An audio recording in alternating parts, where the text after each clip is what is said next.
Okay, so here we are at the 2015 Festival of Books, and we have a group of students from Flowing Wells, and we're interviewing the author, Emily Lockhart. Thanks for having me. Okay, so my question for you is, how did you come up with the plot of Caddy going back to the island for the second time after her accident? Well, I had an idea for We Were Liars that was not really a proper book idea.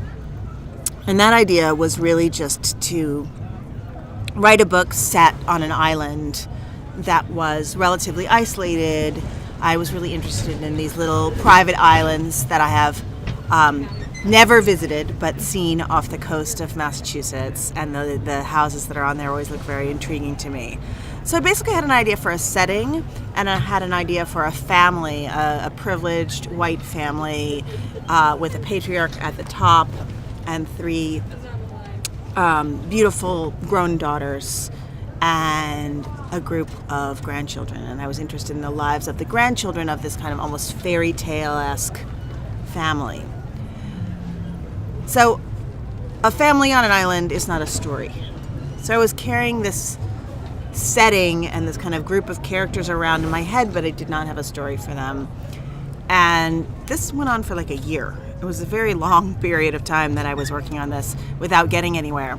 And one day I went to this little cafe that I sometimes worked at, which has since closed because it was the scuzziest cafe ever. It was just like flea-bitten and coffee-stained, and I don't know what was on those couches, but it was, and it had like this weird sour coffee that you could get for like $1. And anyway, I would go in there. Why would I go in there? Well, it was near somewhere else that I needed to be pretty often. So I would go in there when I had a little bit of time to kill, and with my laptop, and get this sour, gross coffee and sit on this disgusting couch, and I would write. So one day I had 1 hour. And I thought, I am just going to brainstorm about this project. And I brainstormed, and I really was literally writing, I don't really know who these people are. This is, I don't know what happens on this island. Okay, maybe I should describe the island. It's kind of rocky. I was writing stuff like that. And at the very end of this hour of writing total junk, I thought, I know what the story is. And I wrote the story out. Boom, boom, boom, boom, boom. In 10 minutes, my hour was done. I closed my laptop, and that was it. So it kind of just came in a rush, but after months and months and months of kind of holding it in the back of my head and not being able to figure out what it was. Okay, my question is, what inspired you to incorporate the short stories? Oh, yeah. We Were Liars has these short stories, which are basically fairy tales. That, again, also came out of writer's block, basically. I don't really believe in writer's block, and yet I also get it all the time. So what I mean by that is that I get stuck a lot, and I stare at the blank page a lot, and I don't know how to make something, and I make myself. And very often that means writing something that is related to my project, or writing a long description of a rocky island that probably will get cut out of the book later. You know what I mean? But I force myself to write anything that seems at all manageable. Jumping forward in the plot, writing a character description of some character that I've already described, just something. I make myself do it. So I could not write my book, and I could write a fairy tale. So I wrote 5 fairy tales one week, and then I put them into the book. So what happens in the book is that the fairy tales are used by Cadence, the main character, to kind of speak what is unspeakable to her in her family, and to tell the stories that she does not really know. And she does that through these fairy tales. But I wrote them all at once, and then I rewrote them and distributed them throughout the book. Why did you choose to make Caddy have memory issues? Well, why does she have memory issues? I love a good amnesia book. And I've read a lot of them, and they're usually thrillers, and there's some great amnesia movies like Memento or Desperately Seeking Susan. Both of those are great amnesia movies, but there's a lot. And so that was just part of the genre that I wanted to explore in writing this book once I figured out what the book was about. But I do know somebody who suffered amnesia around a traumatic accident. It's called selective amnesia. So with selective amnesia, you don't forget who you are and who your parents are and who your friends are, but you've forgotten a chunk of time. And that really does happen to people. It seems supernatural, but when people have a traumatic accident or an injury or an event, sometimes they cannot remember. The person I know couldn't remember the 2 weeks leading up to the event and also the 6 weeks or so of recovery. And so that really interested me, that could really happen, and what would it be like, to lose 8 weeks of your life. Why did Kansas choose to go to Europe instead of going back to the island? Oh, you are so smart, because there was a whole long thing that I wrote explaining. In We Were Liars, Cadence's dad takes her to Europe in the summer in between the horrible accident that led to the amnesia and the summer that she returns. So most of the book is her return to the island to explore what happened in the previous summer, but there's a summer that's missing in the middle. And there was so much that I wrote about them being in Europe and stuff that they did in Europe, and it was all very boring, really, because that wasn't the core of the story, you know what I mean? So I ended up paring it down and then paring it down more and then paring it down so it's really so fast that maybe you felt that something was missing. But it was kind of clogging up the pacing of my book. So really the idea was that she was not well. And, and her father takes her to Europe to keep her off the island because they think it's going to be too traumatic for her to go back. This isn't really about the book story. It's That's more fine. about how you're an author. I really think you're very poetic in this, and I wanted to ask, do you have any authors that you look up to or respect that you may get inspiration from? I have a pretty wide range of authors that I get inspiration from, because I feel like everything that I read kind of goes into my brain and then gets churned out again. So I very often end up referencing books that I've read, even books that I read ages and ages ago, and I don't realize that I'm drawing on those books until I've already written something. So with We Were Liars, I was referencing these fairy tales, but I was referencing them even before I realized it. And when I realized it, I wrote the fairy tales that you guys asked about earlier. But I always had this kingly figure, and I always had these three beautiful daughters, and I was, it's a little bit of Shakespeare's King Lear, it's a little bit of the number of different fairy tales that begin that way. And then I also realized I was referencing Wuthering Heights by Emily Bronte, and there's probably quite a lot of other references in the book. For example, Agatha Christie's And Then There Were None is a book set on an isolated island where mysterious stuff starts to happen, and I loved that book growing up. It's a great, terrifying book. So, it was, again, not until I'd written a lot of it that I realized that I was referencing that. So I'm referencing stuff from Agatha Christie, who's a super popular mystery writer, to Emily Bronte, who is famous Victorian novelist who gets taught in colleges. So I feel like a lot of times I'm most influenced by stuff that I don't know I'm influenced by until later. Do you know what I mean? Yeah, that's a bad answer. No, it's good. Thank you. My question is about your overall, basically all of your stories. Okay. I've read a few of them. I've noticed that your voice in each of the books, it differs. Like in The Disreputable History of Frankie Landau Banks, you're more serious. It sounds like you're writing up a essay. But then you come to We Were Liars, and like she said, it sounds a lot more poetic than it would, and it's kind of hard to imagine that the same person wrote this. How and why do you do this? That is a very tough question, a smart one.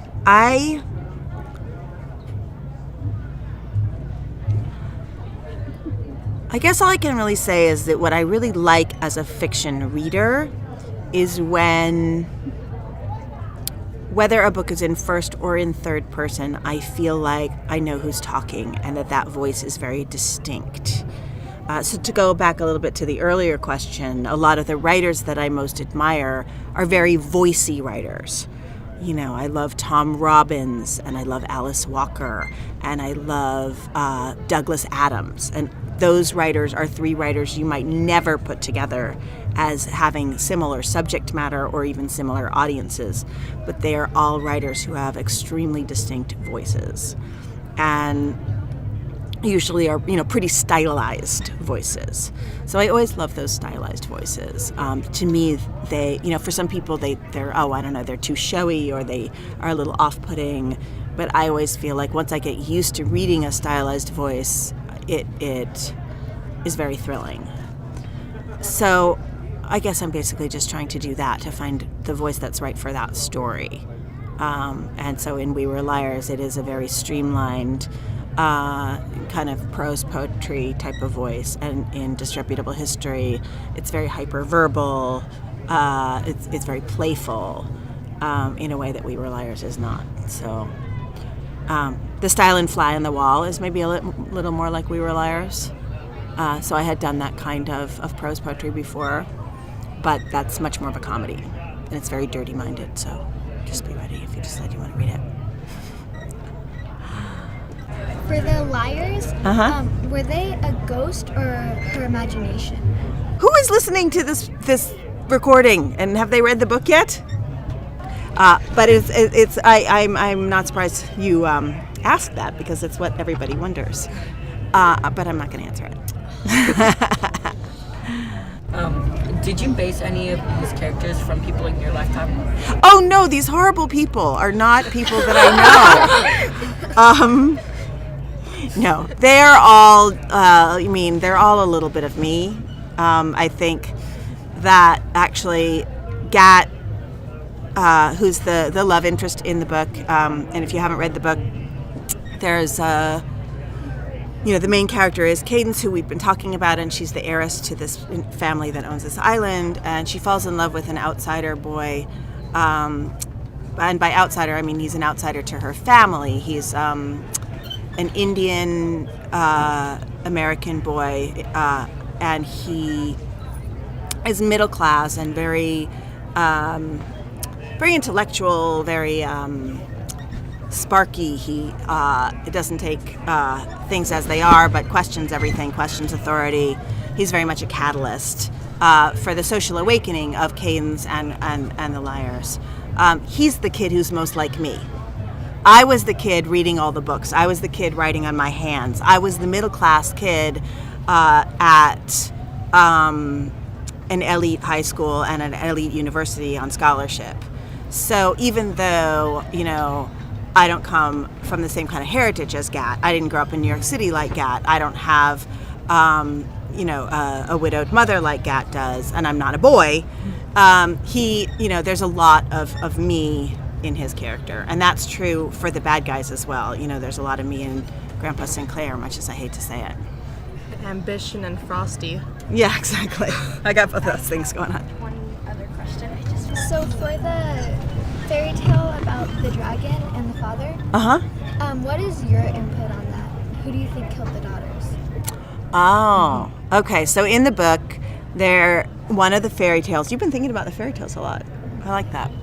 One of the fairy tales is a story of a king with three beautiful daughters whose kingdom is attacked by a fearsome dragon, and all these kind of knights and soldiers come to try to battle the dragon, and the dragon just eats everybody.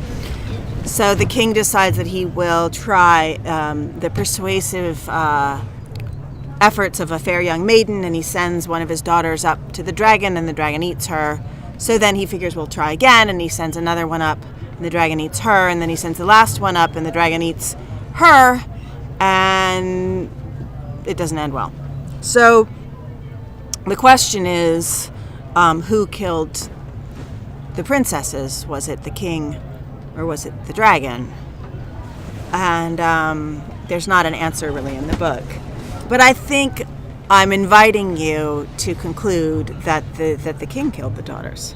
That's what because a dragon is just being a dragon, you know? And he kept on sending them. He kept on sending them after the first one died. I mean, I understand sending the first one, but the second two is that's a king who has a fantasy of a kind of child that he doesn't have, some kind of magical dragon whispering princess, and a king who is willing to sacrifice his children to make himself look good. And those are some of the qualities that Grandpa Sinclair has. I remember my question. How is your life any different than you would have imagined it to be? Or is it just as you would have expected? Oh my gosh. You mean when I was in high school? Whenever you imagine. I just want to get a boyfriend. When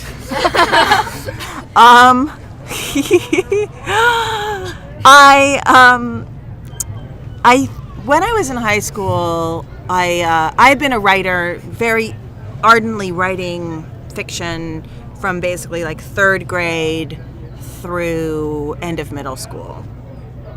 And I'd really thought of myself as a writer. And then I became stage struck and I started to pursue acting. And so I think all the way through high school, I think I imagined my life as being an actor.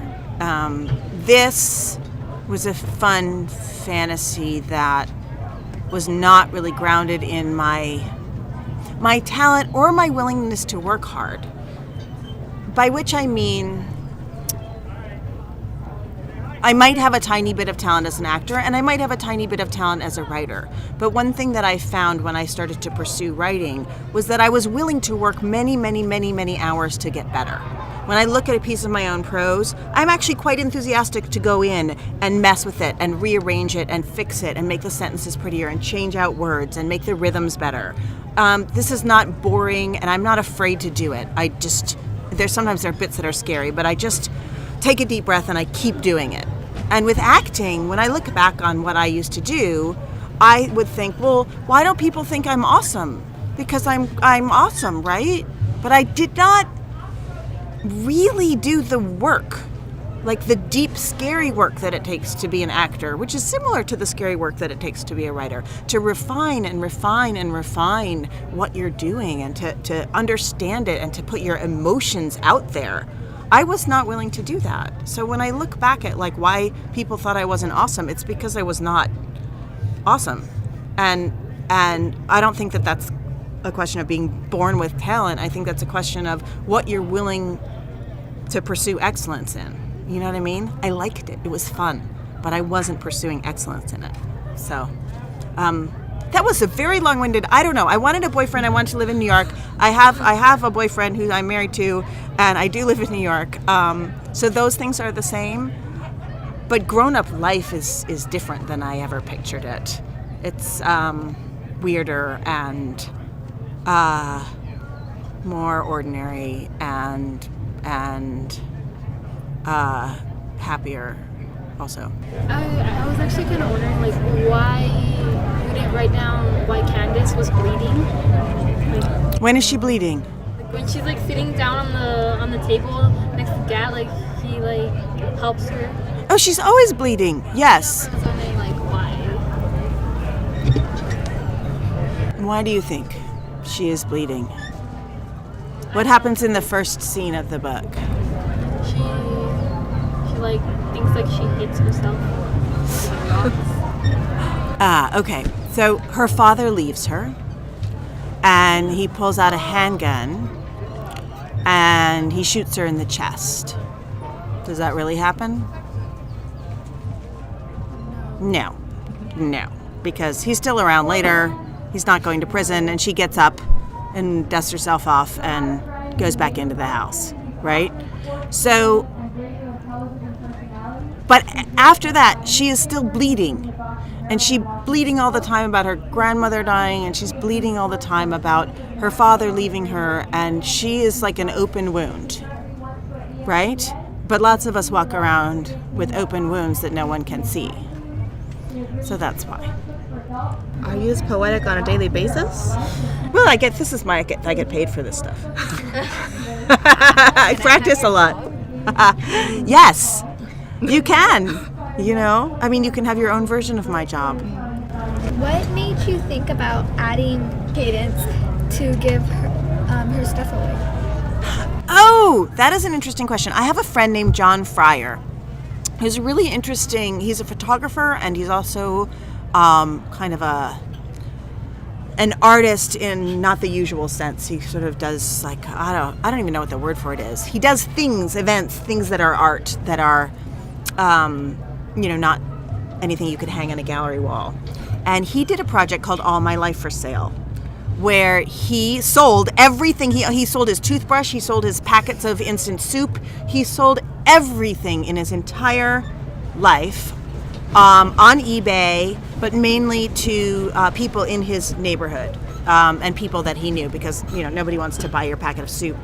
And and then he had a party where people came and picked up all the stuff, and so everything left his house all at once, almost all of it. Some of it he had to mail out, but he sold it all, and he photographed it all. He photographed the people, like I'm taking John's toothbrush, taking it home, and then later he went and visited it. He didn't visit everything, but he visited like his soup packets in other people's houses and photographed them in their new homes. Anyway, and he ended up making a book. It's called All My Life for Sale, and it's a very interesting book which documents this whole process, not just the objects, but it's questioning the idea of ownership and the idea and what it is to divest yourself of your possessions and get money in return and all of that. And I just always had it in the back of my head ever since John's project that was a very interesting thing for a teenager who's going through a difficult time to do. And I originally thought that maybe she would sell her stuff until I got to know the character better and the story better, and then it seemed clear that no, she would not ask for money in return for this stuff. And I thought, why is she giving it all away? What is, and is it a political statement? Is it a self-punishment? Could it be both? So I was interested in that. But it started really I'd always been carrying that idea from John's book around and thinking, what can I do with this? Where can I shove this into some story that I'm telling? If you were to continue, progressing the story or just any way, how would Cadence's life be different now that she kind of knows her past? I guess I hope she's on a healing journey. I think that telling the truth to yourself and to others is usually the first step in feeling better from a trauma. I don't think it's very easy to feel better from a trauma if you can't speak its name. At some point in the story, she says, it's good to be loved even if it's not going to last.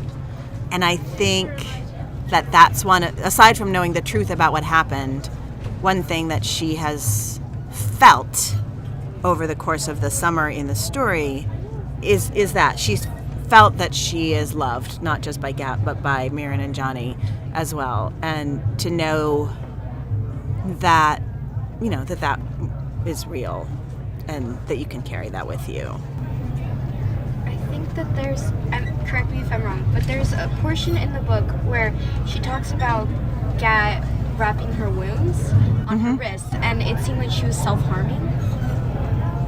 I'm not sure if that was truly the event. You're not the only person to read it that way. Yeah. So I'm not going to say you're wrong, but that wasn't what was in my head in writing it. It was connected to the question from before, just that she was coming to the island that summer with this incredible sense of abandonment and loss from her father's departure, and also a lot of grief about the death of her grandmother, and nobody in that family wants to talk about any of it. And so those are the wounds I imagined him wrapping. All right. Well, I think we're going to have to bring our interview to a close now. So thank you guys so much. These were such smart questions. I had a great time. So thank you.